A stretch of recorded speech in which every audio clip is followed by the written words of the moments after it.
कराडी कान्हा या यूट्यूब चॅनलवरती मी विशाल यादव तुमचं सहर्ष स्वागत करतो. आणि आज होता गणपती आगमनाचा सोहळा. त्यासाठी रानातनं दादानं गाडी घेऊन आला आणि मग दादा, वहिनी आणि बापू आणि मी असं चौघजण आम्ही कराडमध्ये निघालो.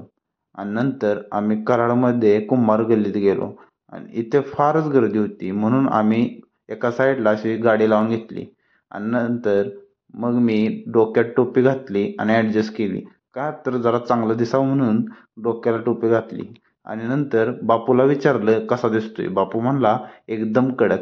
मग नंतर आम्ही जिथं गणपती ठरवलेला तिथं गेलो आणि तिथं गेल्यानंतर तिथं खूप गर्दी होती म्हणून जरा थांबलो आणि वेट केला गणपती घेण्याचा. नंतर गणपती असा पुढं सरकून घेतला आणि वहिनींनी माझ्याकडं लिंबू दोरा दिला. असा लिंबू दोरा बांधून घ्यायला लागतोय गणपती बाप्पाला. मग मी ॲडजस्ट करून असा लिंबू दोरा बांधून घेतला. आणि ते झाल्यानंतर आता आपण डायरेक्ट गणपती बाप्पाला उचलून घरी घेऊन जाणार होतो.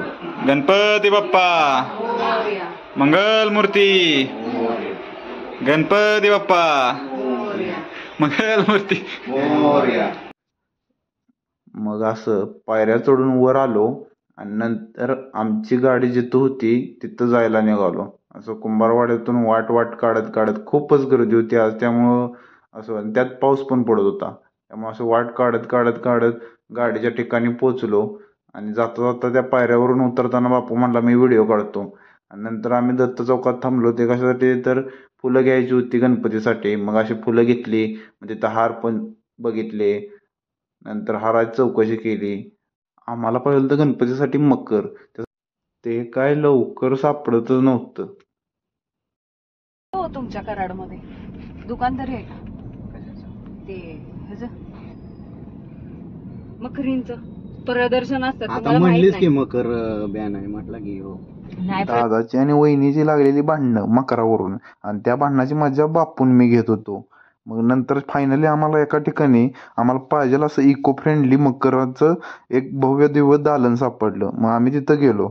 मग तिथं ही अशा प्रकारचे वेगवेगळ्या प्रकारची मकर होती आणि बारीक मोठी सगळ्या प्रकारची मकर होती. ते पण पुष्ट्यापासून बनलेली, त्यामुळे पर्यावरणाला कोणतीच हानी पोचणार नव्हती. आणि नंतर आम्ही पोचलो घरापाशी.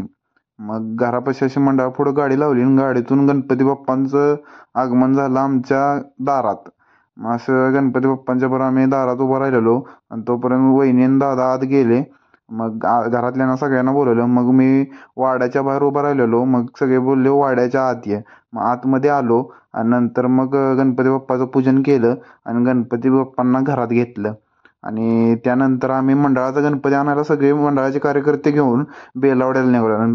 मग बेलावड्याला निघालेलो आणि शेवटी बेलावड्यात पोचल्यानंतर हे बघितलं तर खूपच गर्दी होती. मग गर्दीतून कशी तरी वाट काढत आम्ही गणपतीपाशी पोचलो. हा होतो आमचा गणपती आतमध्ये. मग नंतर सगळेजण तिथं गणपतीपाशी पोचली. मग गणपतीला असं पुसून घेतला थोडा आणि नंतर मग आरती केली. आरती करून झाल्यानंतर ही शाल वगैरे टाकून घेतली. आरती करताना सर्व कार्यकर्त्यांच्या चेहऱ्यावर एक आनंद दिसत होता. गणपती बाप्पाला ओवाळून घेतलं आणि सर्वांनी एक असा गणपती बाप्पा मोरया असा आवाज दिला आणि या आवाजातच गणपती बाप्पांना उचलून घेऊन बाहेर गेलो. नंतर मंडळाची पाठी अशी ट्रॅक्टरला लावलेली, झेंडा लावलेला आणि फायनली आमचा गणपती बाप्पा ट्रॅक्टरच्या ट्रॉलीत बसलेला. आणि मग आम्ही असं सगळी निघालो आणि मी तर मागं आता गाडीवरूनच बसलेलो, कारण की टायलीत काय जागा नव्हती. आणि हे आहे आपलं मंडळ. आणि हे मंडळ उभा करण्यासाठी काय काय करायला लागतंय आता तुम्हीच बघा. पहिल्यांदा असं स्टेज उभा करून घेतलं, मग लाईटिंग लावले. लाईटिंग लावताना मग आमचा शंभू माळी काय म्हणतोय बघून घ्या आता.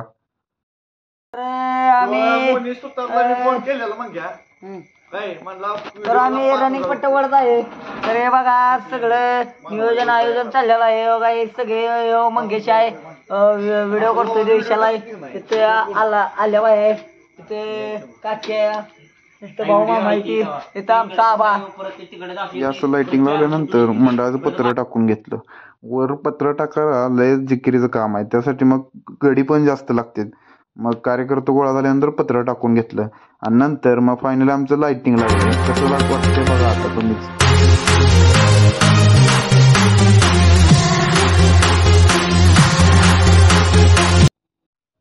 मंडळाची कमान रावायला असं डबरं काढून घेतलं. काक्या म्हणाला, नवयोग नावाप्रमाणे 90 जण कामाला येतात आणि आल्या तेवढ्यात म्हणला, जर मंडळाला वेळ दिला तर वेळेला मंडळ उपयोगी पडेल तुमच्या. म्हणून मग याच जोरावर कार्यकर्त्यांनी पडदं बांधून घेतलं. एवढा मोठा खटाटोप असतो एका मंडळाच्या पाठीमागं. आणि फायनली आपला गणपती बाप्पा गल्लीत आलेला आहे. मंडळाचे कार्यकर्ते सगळे खुश झालेले. आणि आता तुम्हीच सांगा आपले गणपती बाप्पा कसे दिसत आहेत ते. यावर्षी आपण मंडळाच्या मूर्तीत बदल केलेला आहे. आणि तो बदल काय आहे तर मंडळाची मूर्ती खूप मोठी होती ती लहान केलेली आहे. मग घरातल्या सगळ्यांनी घरातल्या गणपतीचं पूजन करून स्थापना केली आणि आरती म्हणली. आणि प्रसाद हा मोदकाचा होता. आणि मोदकाचा प्रसाद असल्यावर मी काय सुट्टी देत नसतो. 5-6 मोदक आणलं. व्हिडिओ कसा वाटला कमेंटमध्ये नक्की सांगा आणि भेटूया अशाच एका नवीन व्हिडिओमध्ये.